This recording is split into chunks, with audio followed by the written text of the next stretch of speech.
Hi guys, hope all of us are doing great. My name is Ernest and this is our Ernest Sciences and Mathematics TV channel. First, before we continue with our discussion for today, I'd like to request members to kindly go to YouTube and search Ernest Sciences and Mathematics TV channel.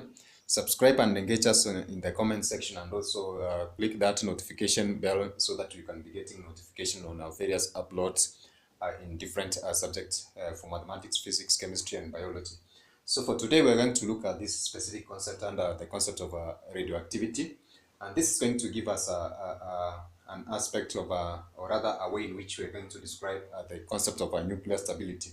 There are various ways in which we have, of course, looked at the concept of radioactivity. And of course, we described radioactivity as what we refer to as a mass transformation process, which basically happens in the nucleus. So in us trying to figure out how this specific kind of energy can be described, we said that energy from its basic definition, of course, is the ability to do work. And this work basically entails either the formation or rather the energy required in the formation or rather the dissociation of what we refer to as the nucleus. So in our other study of the atom, we said that the nucleus consisting of protons and neutrons. And this together, we can be able to refer to them as nucleons. So the energy that is going to be involved in bringing these two specific nucleons, or rather the proton and the neutron together in their specific numbers, then therefore it's going to consist what we refer to as the binding energy. So that is the same amount of energy that's going to be used in trying to create a division, or rather trying to split this specific aspect of the nucleus. And this, of course, entails a radioactive process, as we're going to see later.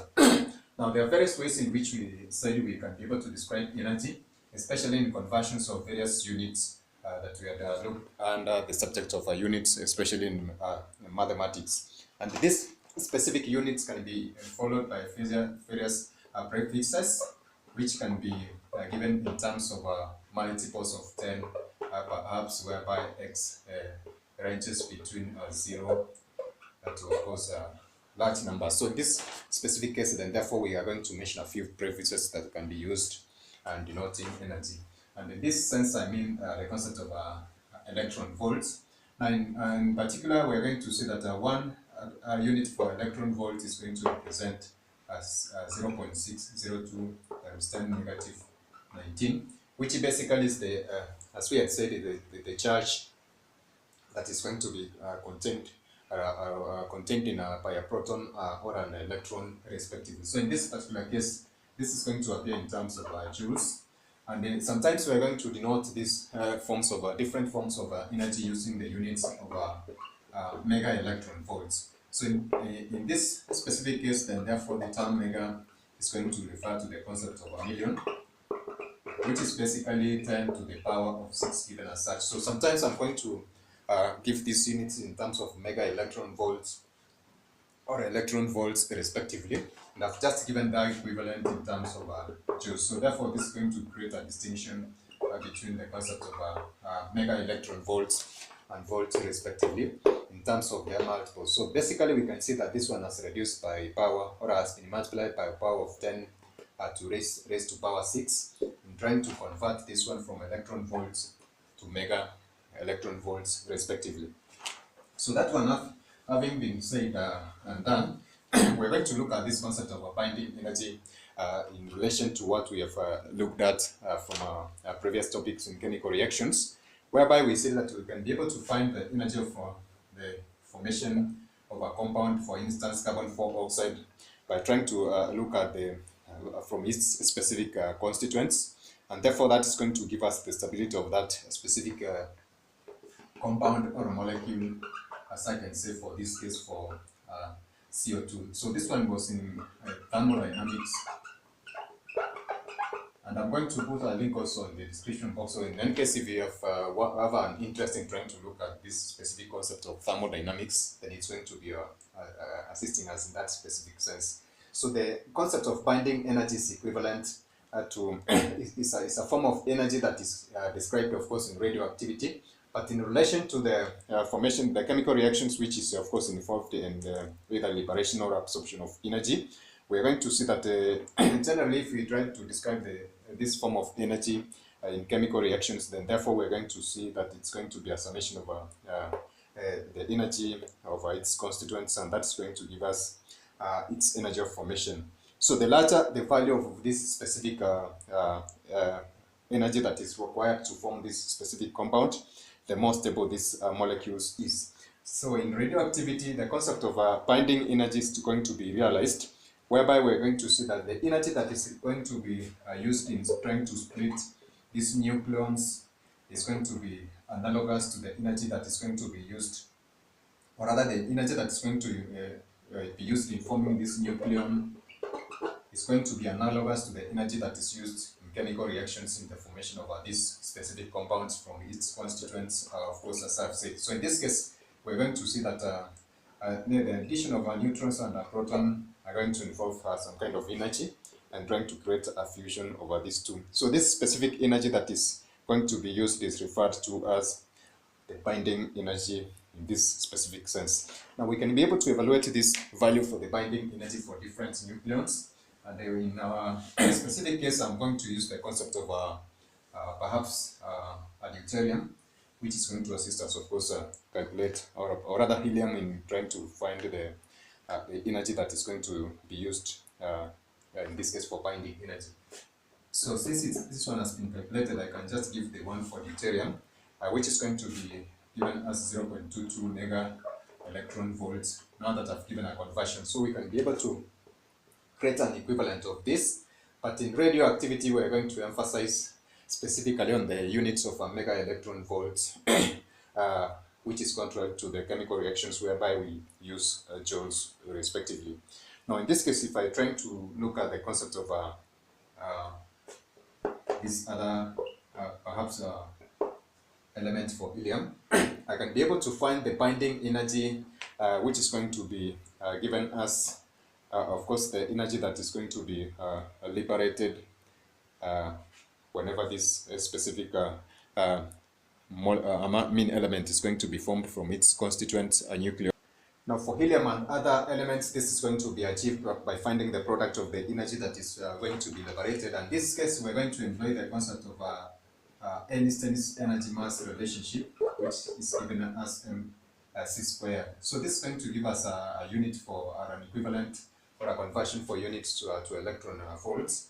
And in this case, we're going to have a figure that is going to be 9 at 1, of course, a 0.5 mega electron volts, which are going to assist us, of course, evaluate this specific binding energy.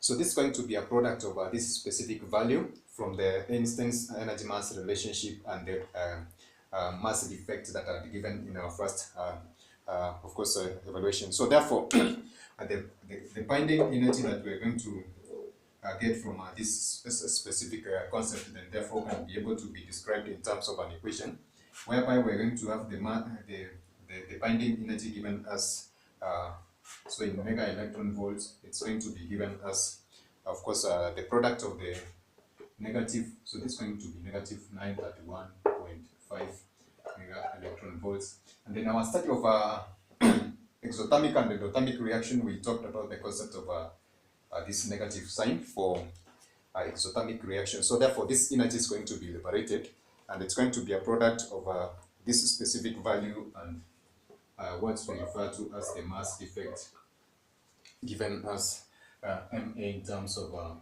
Daltons, as we have said in our first discussion of mass defect. So specifically, I'm going to therefore calculate the binding energy for helium, which is going to be our first example in this specific case. So we had said that we can be able to find the mass defect for helium by finding the difference between the calculated mass and the given mass, so given as such. So I'm going to have this mass defect for helium being given as delta MHE, which is going to be the given mass of helium minus the calculated mass for helium. So we said that helium has got 2 protons, so we are going to have the mass of those 2 protons and mass of those 2 neutrons, which are going to be given as such.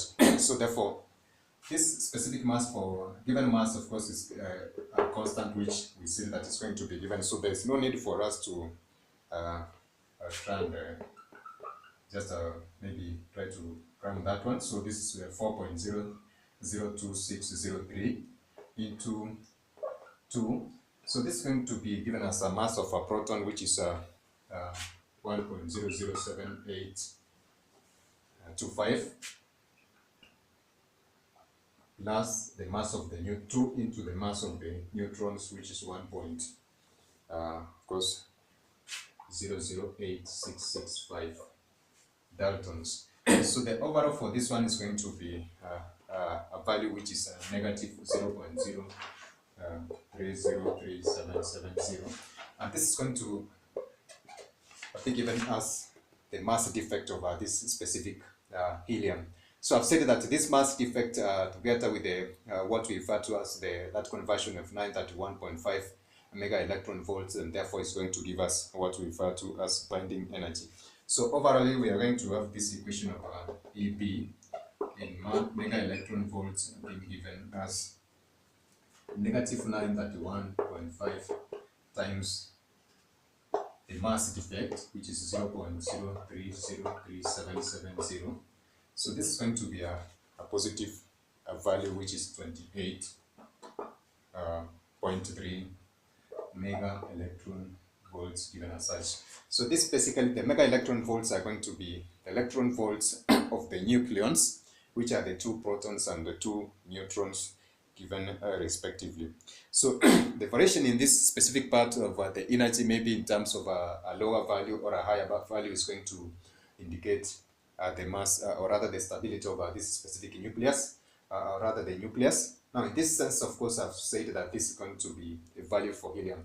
So for in other cases, we're going to see maybe for a different isotope, or maybe for a different element, these energies are going to vary, and they're going to indicate the value for those specific, or rather the stability, stability characteristic of that specific element, as we're going to see. Now we can be able to find that the binding energy per nucleon by trying to divide this one using the number of nucleons for a given element, and that's going to be a later discussion, and perhaps which is going to be a complement on this. So basically, that's how we can be able to find binding energy. I've said in summary form that binding energy is the energy that's going to be involved in the creation of the nucleon, and the nucleons are the protons and the neutrons, which are contained in the nucleus.